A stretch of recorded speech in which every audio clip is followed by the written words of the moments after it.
Assalamu alaikum and welcome to the free legal advice show on British Muslim TV. I'm your host Ilyas Bulbulia and I'll be with you for the next hour. As our regular viewers are aware, the free legal advice show provides you, our viewers, the opportunity to call in and ask me any questions that you have on any aspect of English law. On this show, I'm able to cover a vast, diverse range of matters ranging from immigration law matters, family law matters, criminal law matters, whatever your legal questions are. Please feel free to contact us and you can speak to me live on air. You can do that by ringing on the landline number which appears at the bottom of the screen. Alternatively, another very popular way of getting in touch is to send a message on the mobile number which is also there at the bottom of the screen. So the landline number for live calls to the studio, and you'll be able to speak to me live on air on that number. And as always, that mobile number's there for messages that you want to send in, text messages, WhatsApp messages. They'll be fed through to me here live in the studio and I'll be able to answer any questions that you've sent through. Now, before we've come on air, we've had quite a few questions that have come in, and I will try and go through those questions as we progress through the show today. But by all means, do call us as well if you want to speak to me live.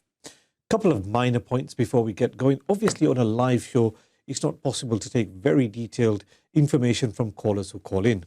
And sometimes it transpires that I do need to look at documents before I advise properly in relation to the queries that you have. Now, if it's the case that your matter is complex or I need to look at your documents, then I'll ask you to leave your number with the control room and I'll speak to you off air. And that's a service we provide here at British Muslim TV.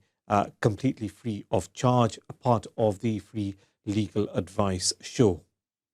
So if it's a complex matter, if it's the case that I need to look at documents, that's not a problem. I can arrange for you to send those documents in or for you to have that more thorough discussion as well off air. So that's not a problem at all. But please do keep on sending your messages in, and please do pick up the phone and speak to us live as well. Now, a lot of questions have come in and I will start going through some of them.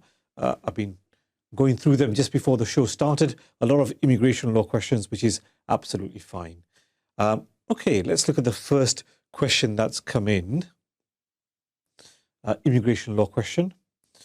Our viewer says, my husband has remarried in Pakistan without my consent.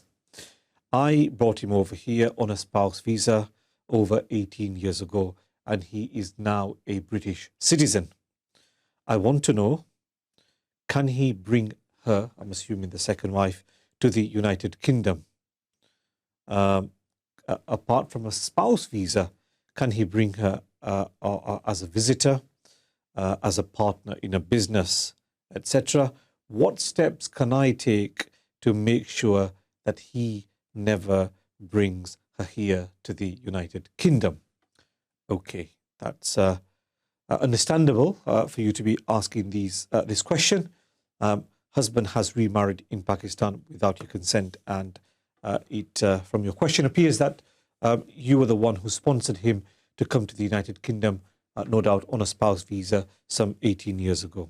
Now, this is something that does occur quite often.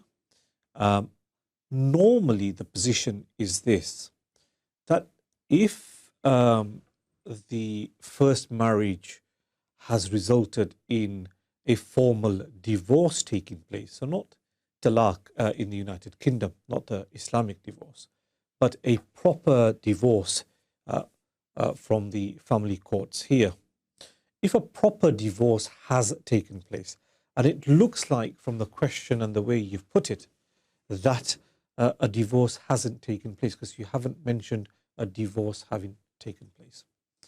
So if a divorce has taken place, then it would be open to your former husband to sponsor his wife, who's now in Pakistan, to come to the United Kingdom as his spouse. So that would be possible if a divorce has taken place. Now, obviously, if a divorce hasn't taken place, then that isn't possible. So he can't sponsor her to the United Kingdom as a spouse because he is already legally married to you. So that's the starting point what's the status of your legal status of your marriage. So you've got two scenarios there. If you're already married, he can't sponsor somebody else to come to the United Kingdom. If you're not married, then potentially, yes, he can sponsor his wife to come to the United Kingdom. So that's the starting point. Now, the other question that you put is an interesting question and something that does arise, obviously, in practice quite regularly. What else can he do?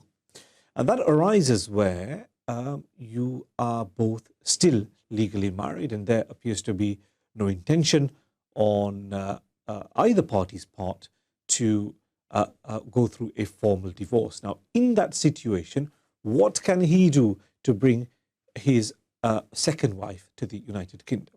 Now, they do look at, in those circumstances, or any lawyer who's advising on this will say, well, look, you've got to look at alternative visa routes to the United Kingdom. And you've obviously highlighted some there. So, I mean, we don't know the full circumstances here, but potentially there are a number of alternative visa routes open. So it could be a visitor visa, it could be a work permit under what's now known as the skilled worker scheme. It could be a student visa. We don't know the circumstances. But potentially, there are a number of visa routes which are independent of and completely separate from the spouse route. So those routes don't require the application to be based on a relationship with your husband. These are completely separate routes, and if you potentially qualify under these routes, you could potentially get a visa to come to the United Kingdom. Now, what could you do? Well, you could, if you wanted to, contact the Home Office and inform the Home Office of this situation. You could make them aware that, look, this is what's happened. This is the person that my husband has got married to. Potentially, you could do that. The Home Office may take that on board. And if any future applications were made by the second wife, they might look at any future applications more closely. So, for example, if the future wife was to, the second wife was to make a spouse application, they would look at that more closely. If she was to make a visitor application, they look at what information she's provided.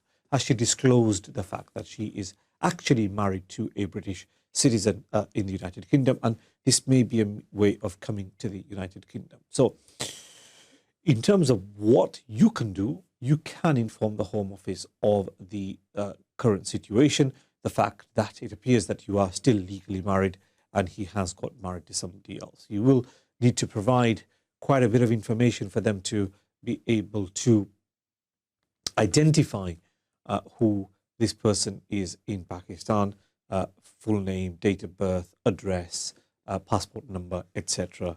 would normally be required. So that's basically the position. The starting point always is, if you are legally married, then he can't sponsor under the normal spouse visa route. There may be other options available to them. You could, if you wanted to, inform the Home Office of the current circumstances. You might need to be quite persistent to get your information across to them, for them to take your concern seriously. The impression I get is they get so many emails, so much information coming in, and with the staffing levels being what it is, they don't always take that too seriously or don't act upon what you submit. So that's basically where we are with that query. Hope that answers that question. Okay, now a lot more questions coming in. Let's have a look at the next question coming in. It's quite a long question, and our brother who sent the message in, S. Khan, says, Assalamu alaikum, dear sir, good morning. Hope you're well. I'm a fan of your channel. That's always good to hear. I'm in a difficult situation, they say. My FLR FP extension expired on the 18th of April 2022. Applied for a fee waiver along with my daughter in March 2022, requesting only for my daughter's fee to be waived and that I am ready to pay the full fee. I haven't received a response. I'm in a difficult situation. I have to travel to my home country as my mum is ill. can I withdraw my fee waiver application and go for super priority service? I'm planning to arrange the money through my friends. If I withdraw and put my new application in on the same day, would it affect my 3C visa? What is the process to withdraw the fee waiver? Now, this is obviously a slightly difficult situation. Priority service is open to you. FLRFP applications can be submitted under the priority service, so that's not a problem at all. Look, the fee waiver application can be cancelled at any stage, and what happens is when you cancel a fee waiver application, what happens is that your leave to remain is extended up until date you submit the withdrawal application and it is processed by the Home Office. So what you should do is submit the withdrawal application, and the very next day, or in fact on the same day later on that day, submit your application for further leave to remain, the FLRFP form, select super priority and go for your super priority application. And it shouldn't be a problem, because even though there might be a slight gap between your fee waiver being cancelled and your new FLRFP application going in, because it's been submitted, because the FLRFP application is being submitted within 14 days of the withdrawal, it won't be a problem. They will still consider that to be an in-time application. So, and it won't break your continuous residence later on when you're combining the time together. Now, so in principle, there's no problem. What does concern me is it looks like, I'm not sure whether you've actually applied for a fee waiver for yourself or not. I know you've said you've applied for a fee waiver for your daughter. What I'm not sure about is whether you've applied for a fee waiver for yourself or not. Now, if you haven't applied for a fee waiver for yourself, that could be slightly problematic because your visa wouldn't have been extended. Only your daughter's application would be extended as a result of the fee waiver application. Now, this is a bit complex and we are taking a short break. After we come back from our break, we'll look at this in greater detail.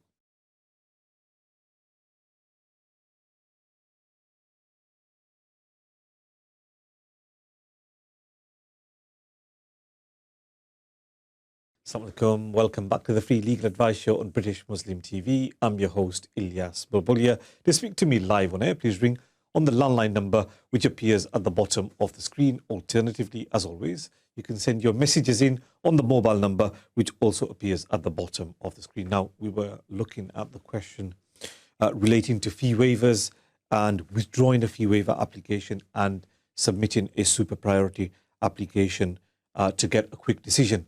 Now, I have looked at your question again, and I don't think there's any problem at all with you withdrawing the application and submitting a paid super priority application on that very day or the following day. As long as you do it quickly, it's not a problem at all, and it should be granted. And to be quite honest, if you do want a quick decision, this is the only way you can go about it. The problem with FLRFP applications is that they are taking an extremely long time to be decided.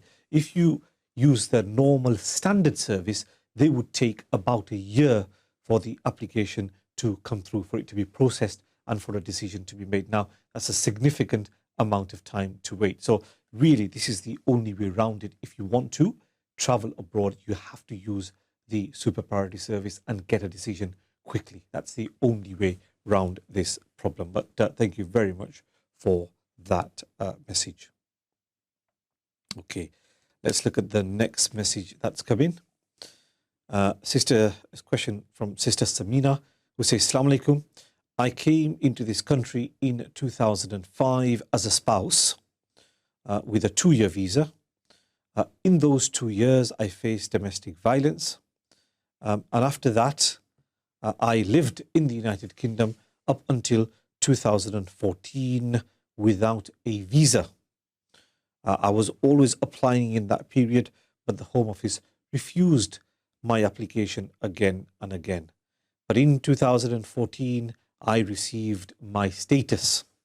But in this situation, in terms of applying for nationality in 2019, the Home Office rejected my application, and I'm assume the application was rejected because you had overstayed. They said you should apply in 2024. Now, so in 2005, you came to the United Kingdom on the basis of a spouse visa, 2-year visa. You didn't get indefinite leave to remain because the marriage broke down. You continued to make an application, but it wasn't until 2014 that you were granted, I assume, some kind of leave to remain in the United Kingdom. Now, the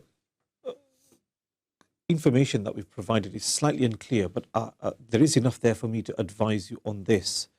That when I'm assuming you now have indefinite leave to remain, whether you got it in 2014 or you got it at some earlier stage, you managed to get indefinite leave to remain. I think that is clear.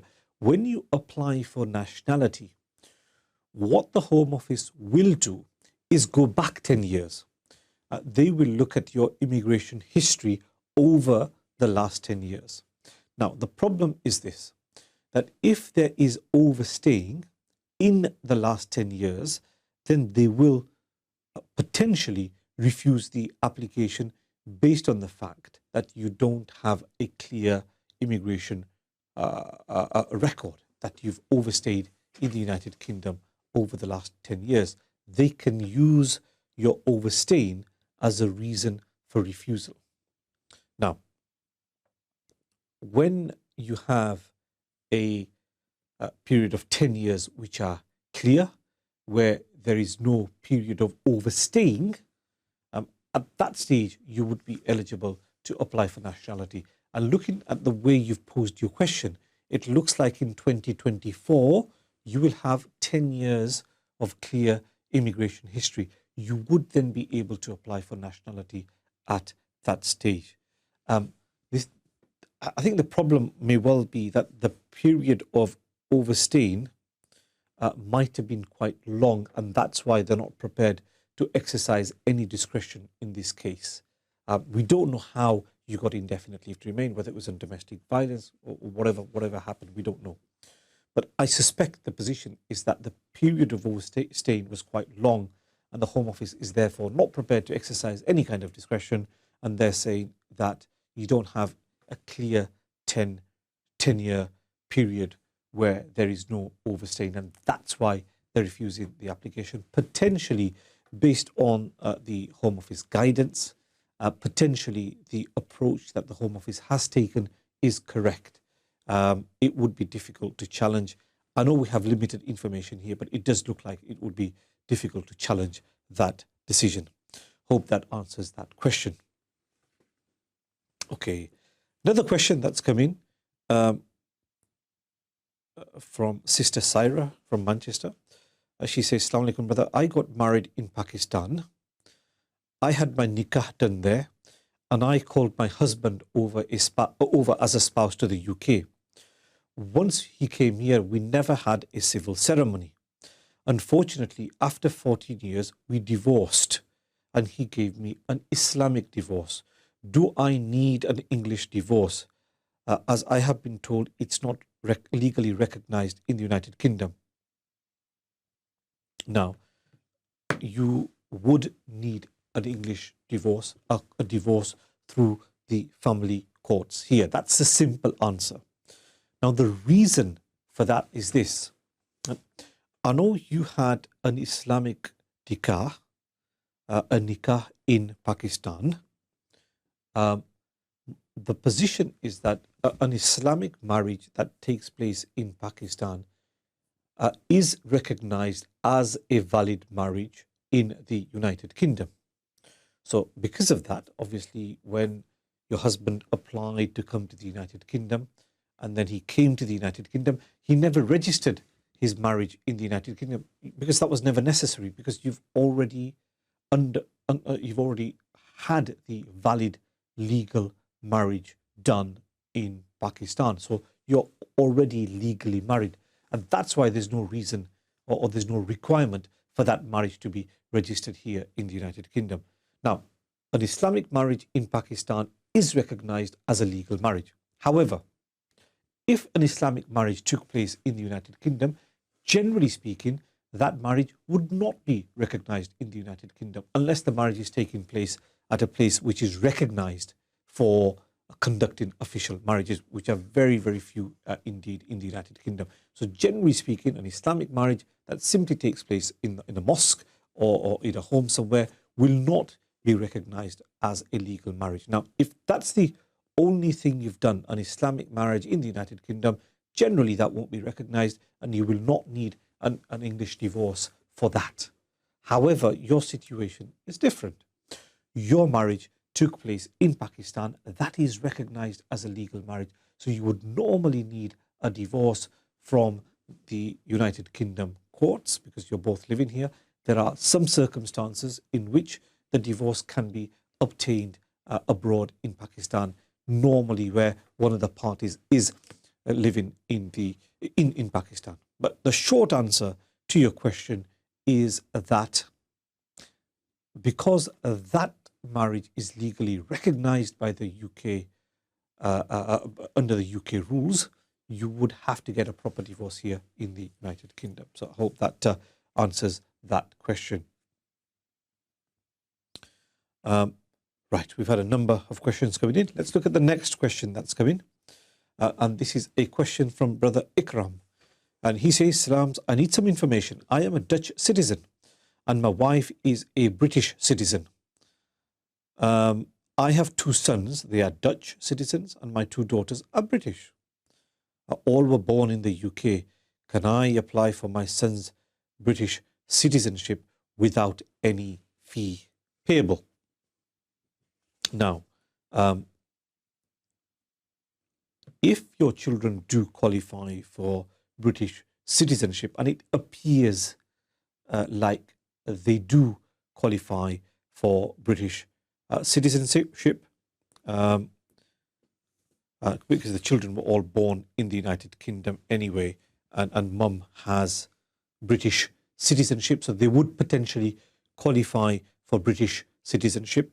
Can you apply for a fee waiver? Yes, absolutely you can. It doesn't really matter how the children are going to qualify for British citizenship, whether they were here because of your Dutch nationality, whether they were here because your wife was British. It doesn't matter how they managed to get status in the United Kingdom or how the parents managed to get status in the United Kingdom.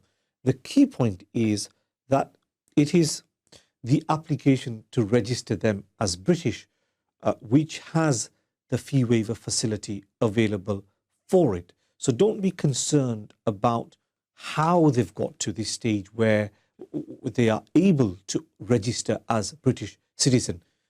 So it's not how they got to this stage.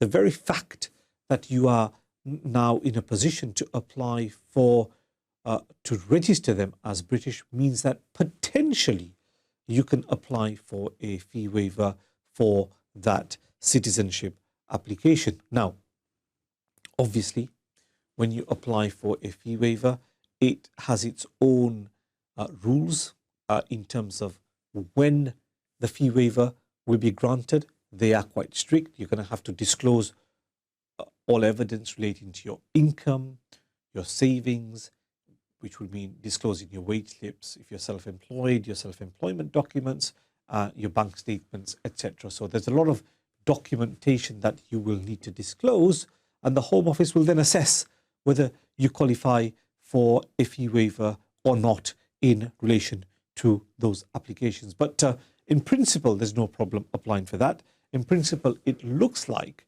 the children qualify for citizenship anyway, and therefore you can apply for registration. You're therefore eligible automatically to apply for a fee waiver. Whether you qualify for a fee waiver or not, obviously, is another matter entirely. We don't have enough information relating to your finances, so I can't give you a view on that. But generally speaking, they look at your income, your expenses. Does it look like you've got enough money to live on? What kind of savings do you have? Where have you spent your money? Those are the factors that they normally take into account when assessing whether somebody qualifies for a fee waiver or not. And this is something that's only come in over the last couple of months. So a lot of people are going through this process. From previous experience, I would say that you should try and make a strong, clear case as to why you qualify, and hopefully you will succeed in that. We're taking a short break. Inshallah, we'll be back in the next couple of minutes. See you then.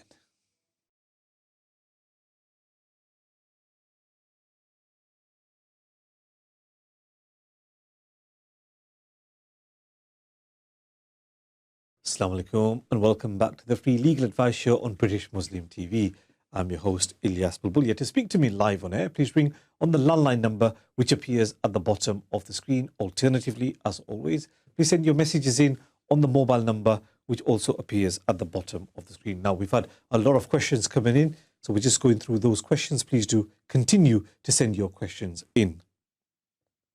Now, the next question is relating to somebody who applied for asylum and there's a problem with their name, etc. So let's have a look at that question. Now, brother says, Assalamu alaikum. When claiming asylum about 31 years ago, I gave my date of birth and place of birth by just guessing, as I was very anxious and stressed as to what they were going to do to me.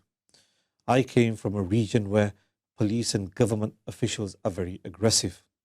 Now I realize that my age is far younger than I am. Taken into account, my country was under occupation and I was stressed, etc. I gave incorrect information. I am now trying to get hold of my original birth details. Could I change my details, including my nationality certificate and passport? If those documents are found, what are the chances and options? Now, this does happen in practice, and a lot of these type of queries relate to, generally in my experience, people who've come from Iraq, from the Kurdistan region, where unfortunately a lot of people claiming asylum in the United Kingdom felt that by giving an incorrect date of birth, incorrect place of birth, it would make it maybe easier for them to get asylum here, or it would make it more difficult for them to be returned to Iraq. So there are a lot of people who gave incorrect information when applying for asylum many, many years ago. And you see a lot of these cases where people have applied for asylum from Kurdistan. Now, obviously, once people have got their indefinite leave to remain, they've got their nationality, a lot of people want to put things right. And this may include making sure that their name is correct, their date of birth is correct, their place of birth is correct. So this is quite common to try and put right these things where incorrect information was previously provided. Now, I note from your question that you say you were quite young at the time and therefore you might have given incorrect information. Now, one of two things can happen when you do this. There is, on the one hand, slight danger that the Home Office could look at revocation of your nationality because of incorrect information having been provided. On the other hand, if you were quite young, etc., when this happened, the Home Office may be prepared to make an amendment to your nationality certificate. Now, personally, I think it is always a risky approach to take to try and rectify these documents. But obviously, it's the matter for you. The Home Office you can never rule the possibility out that they could cancel your citizenship. You have to take that on board when you go forward with trying to change your place of birth and date of birth. You would need to have a proper explanation as to why this occurred.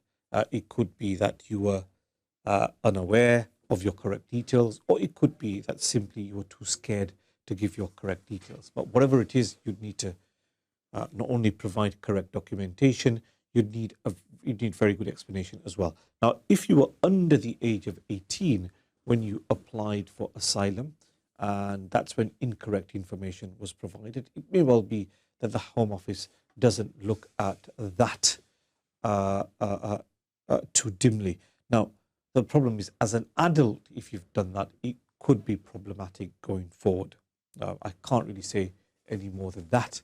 I would, if I was in your situation, get advice from a local experienced immigration lawyer who would be able to advise you on how best to proceed if you do want to go ahead with changing the name that your nationality is currently in.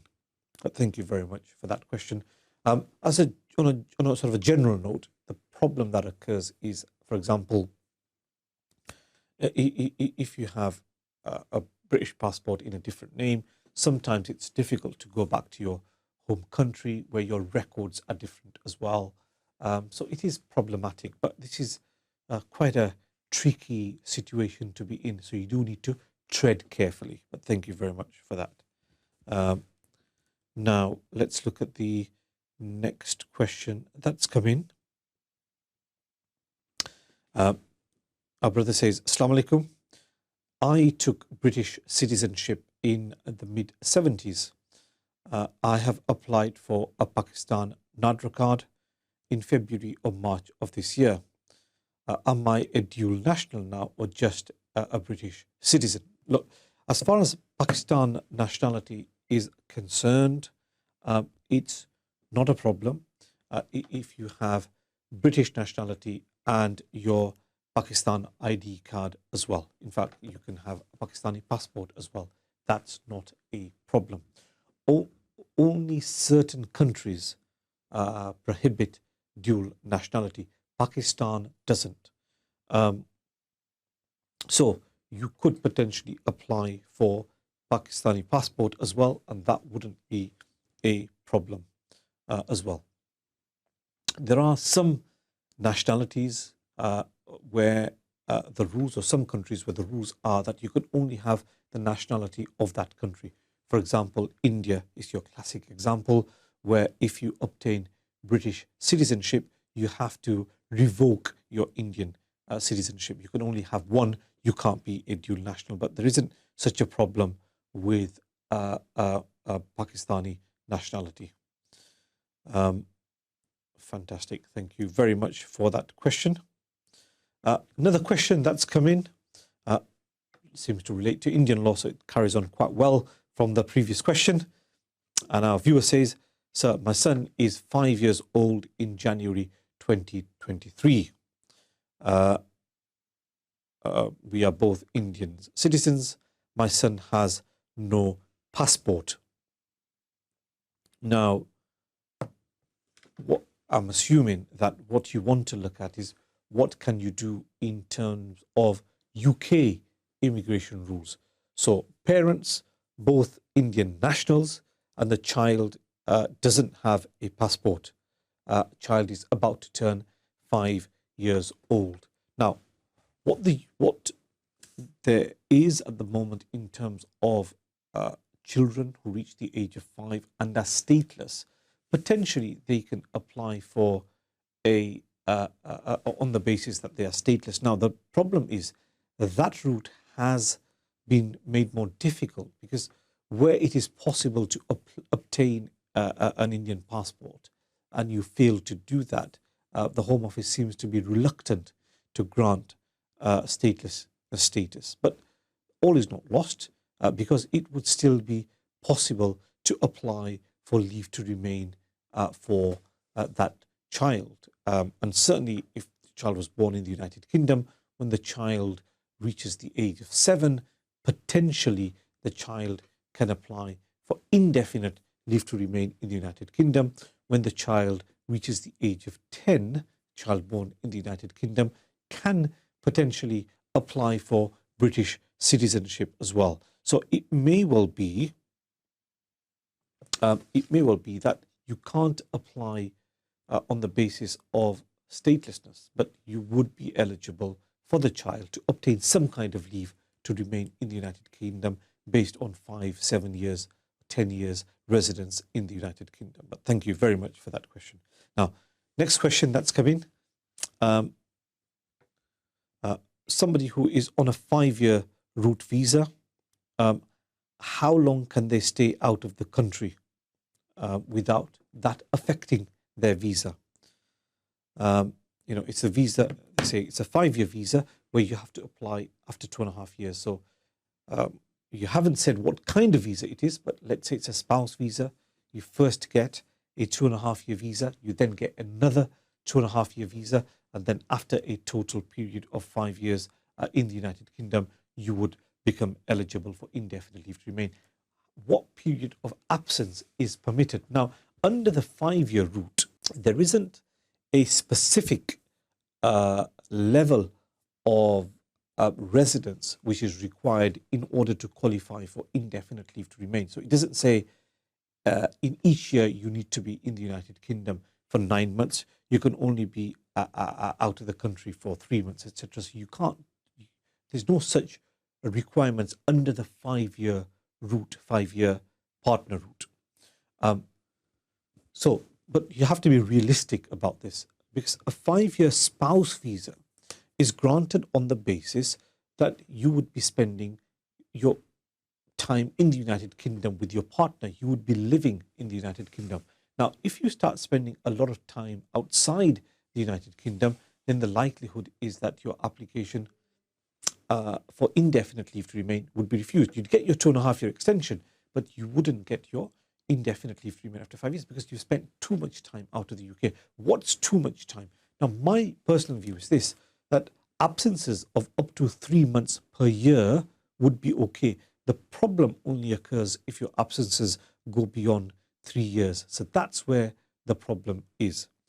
So absences up to 3 months per year where you're here under the spouse visa route is okay. Now, you then need to look at that there are certain other categories. So you could be here under the work permit or skilled worker visa route. Now, that has its own requirements. Again, under that visa route, my view is that every absence has to be explained.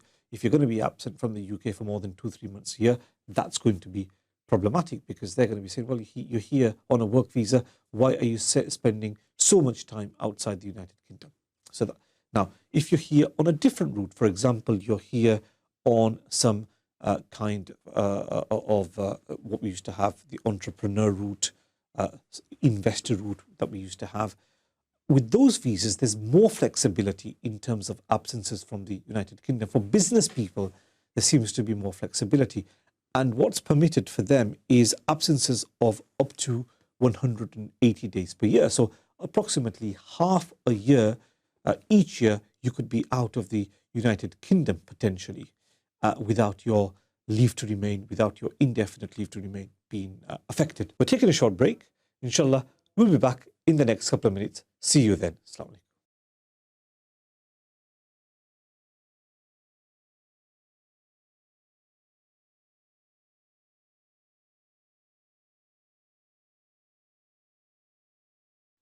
Assalamu alaikum and welcome back to the Free Legal Advice Show on British Muslim TV.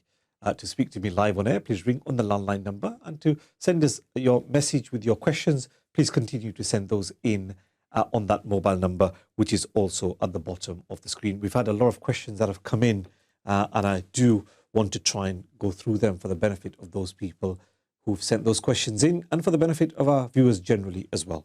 Okay, so when you look at absences, for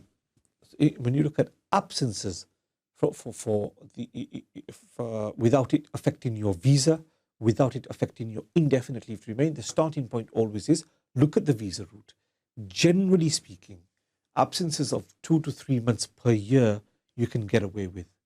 Now, certain categories you are allowed much longer periods of absences. Now, 2-3 months per year generally is more than sufficient for most people. When we're contacted, people normally want to ask whether it's okay to go for a month or so, whether it's okay to go for 6 weeks. So people have commitments here, so they always need to come back here anyway. So absences, my personal view is 2 to 3 months per year will not affect these kind of applications. I hope that answers that question. let's look at a question that's come in just now.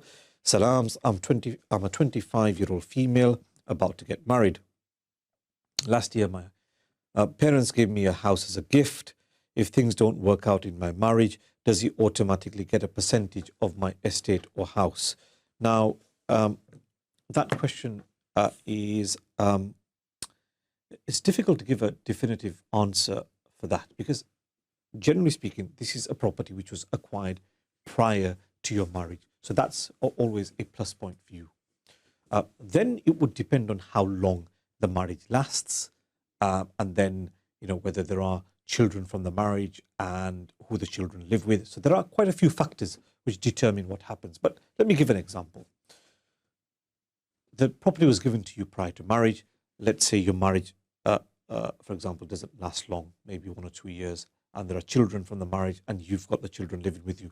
Realistically, will your ex-husband at that stage be able to get anything from your estate? It's highly unlikely at that stage. Contrast that with a situation where you're married for 15 years, you've had children together, and then you separate. Unlikely to happen, but let's say the children go with dad. In that situation, can he get a percentage? Potentially, yes. So it does depend on your circumstances. But if it's the case that the marriage breaks down very quickly, if there are children, the children are with you, it's highly unlikely that your ex-husband would be able to get a percentage of your estate. But it does depend on your circumstances. Now, what can you do? One thing that you can do is enter into a prenuptial agreement, get both parties get advice and sign an agreement saying the property belongs to you. It does happen, maybe not regularly, but it does happen. And that, although not binding on the court, is very persuasive. At least that way you are protected. But that is something that can be done, and you should consult a family lawyer. If you are really concerned, get a prenuptial agreement done. Clear this now. Talk about this now. And, there is a way of protecting yourself. So go down that route. That's what I would advise you to do. But thank you very much for that question. Now, next question that's come in. I have a right to work in the United Kingdom on a 10-year spouse stroke family route. Okay, so you're on a 10-year route based on your partner. Can I work as a sole trader and trade on Amazon and eBay? Yes, absolutely no problem at all with that. You can be employed, you can be self-employed, you can be unemployed. It's entirely up to you. There's no problem at all there. The restriction on self-employment only applies to certain categories. It does not apply to those people who are here on a spouse, partner, parent visa. For example, somebody here as a student, they can't be self-employed. Somebody who's here on a work permit generally can't be self-employed. There are exceptions to that, generally can't be self-employed. But somebody on a spouse, partner visa can be self-employed through a limited company as a sole trader. None of that is a problem. Hope that answers your question. Now, next question. There are a lot of questions here. I do want to try and run through and answer the questions for the benefit of our viewers who've sent those in. Next question. I got married in July. Now I'm going to apply for his visa. Okay. I'm a self-employed teacher, earn about £19,000 a year, mostly cash in hand. How do I show my earnings? Okay, when applying for the spouse visa. Not a problem if your earnings are cash in hand. Key thing is this. Let's say you're a sole trader. You will need to show your income April to April. So April 2021 to April 2022. What the Home Office will look at is whether you've deposited cash into your bank account or not during that time. So if your profits are £19,000, just a rough example, you'd need to show deposits of around £1,800 a month, £2,000 a month. So, you've deposited around £24,000. Your expenses have then come off and you've ended up with profits of £19,000. The key thing is depositing money into your bank account. That's going to be the key factor. And because what you need to disclose is a number of documents. The primary document that they will focus on are your bank statements from April to April to see if you're saying you've got profits of £19,000, how much money were you putting into your account? It's fine, it can be into your personal account. How much money was going into your personal account during that period? That's going to be the key thing. Now, along with that, you're going to be obviously applying for, excuse me, you're going to be applying for or submitting your accounts, tax return, SA 302, tax overview. Fine, that's not a problem. But the key document that they will be focusing on is your bank statements. But so definitely you need to look at that. Now, we've only got a few minutes left, still a number of questions to get through. Let's look at the next question that's come in. European question from Brother Mustafa from Norway. Brother says, Assalamu alaikum. Parents have EU pre-settled status in the United Kingdom. If I leave the UK, can they stay and convert to settled status after 5 years in the United Kingdom? Now, it's a very interesting question. Now, the reality is this, that when they apply for settled status after 5 years, generally speaking, the way the Home Office currently operates, they don't ask for proof of their dependent. So they don't ask for proof of the person that they are dependent on, the person that they're dependent on, which is the children who are European citizens. So they don't normally ask for proof of their residence in the United Kingdom. It's just the way it's set up at the moment. You simply prove that you've been in the United Kingdom for 5 years as the dependent parent. That's the way it's set up. They grant settled status on that basis. Now, my concern always with these kind of queries is, what if the Home Office changes its approach and asks you to prove that if you're dependent on your son, if you're dependent on your daughter, prove that they were in the United Kingdom for those 5 years? I think that's where the difficulty always is. Because if you leave for a long time, potentially your settled status, your pre-settled status cancels itself as well. That has a knock-on effect on your parents' settled status. Now, they're not asking for that at the moment. The danger is they could always ask to see proof of your children's residence in the United Kingdom based on whom your residence is based. So you do need to be careful if you're seriously looking at leaving the United Kingdom in terms of the impact it has on your parents' applications in the future. But interesting question. Thank you very much for that. Unfortunately, that brings us to the end of the show. Inshallah, see you next week. Assalamu alaikum.